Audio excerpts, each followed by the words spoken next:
My another question is that, sir, what are the general mistake we can avoid it? We needs to avoid it during the consistency in the performance.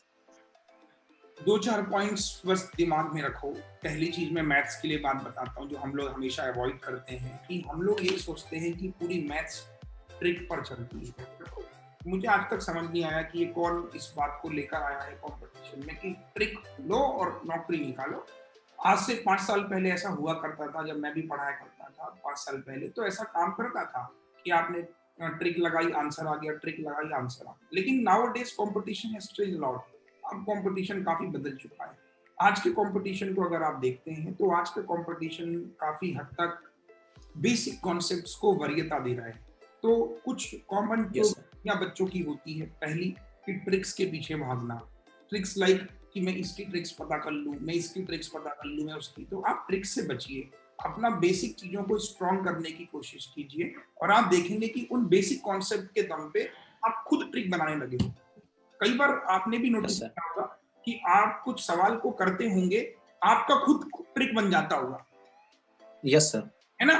तो कहने का मेरा Yes, तात्पर्य sir. है कि अगर आप इस चीजों को फॉलो करोगे तो ज्यादा बेस्ट है। तो ट्रिक वाली चीजों को हटाओ। दूसरा, मैं अक्सर बोलता हूँ कि मैथ्स को स्पीड बढ़ाने के लिए स्क्वायर, क्यूब, टेबल्स याद करना जरूरी है। अब बच्चा सोचता है कि सर टेबल याद करने की जरूरत क्या है? बोला टेबल तो हम वैसे ही कर लेंगे, 19 अगर 9 जा गया तो हम मल्टीप्लाई करके कर लेंगे। लेकिन अगर आपको याद रहेगा कि 19 9 का ये होता है तो आप जल्दी पिक कर सकते हो।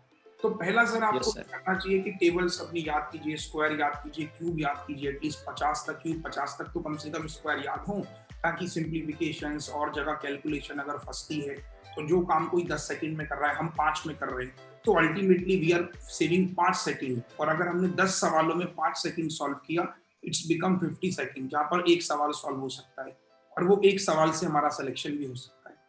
तो ये कुछ कॉमन Yes, चीजें sir. जो आप ध्यान रख सकते हो। बाकी इंग्लिश रीजनिंग में भी आप कुछ को कॉमन मिस्टेक्स होती हैं, उन सबको मिला के बस बेसिक चीजें बस यही है। दूसरा, अननेसेसरी कन्वर्सेशन बच्चे बहुत करते हैं, लाइक टेलीग्राम ग्रुप में अननेसेसरी क्वेश्चंस पूछ रहे हैं, अननेसेसरी डाउट्स मतलब जो है वेट कर रहे हैं, तो वो टाइम बहुत खाता है आप लोगों का। तो कुछ समय के लिए सोशल मीडिया यूज कीजिए, बट उसका आदी मत बनिए। ये भी कई बार आपका टाइम बहुत खाता है, आपको पता नहीं चलता। तो ये कुछ कॉमन चीजें हैं जो आप अवॉइड कर सकते हो। मैथ्स में तो मैं यही कहूंगा कि स्क्वायर क्यूब याद करना, मतलब याद करिए। अगर आप नहीं कर रहे हो तो ये भी एक कॉमन मिस्टेक में काउंट होगा। और दूसरा, ट्रिक्स के पीछे भागने वाला कॉन्सेप्ट। दूसरा, एक और चीज मैं कहूंगा कि ये चीज पता होना जरूरी है कि प्री और मेंस का सिलेबस क्या है। दोनों में अंतर पता होना जरूरी है। अगर अंतर नहीं पता तो फिर आप हमेशा वही गलती करोगे जो हर बार करोगे। ठीक है सर?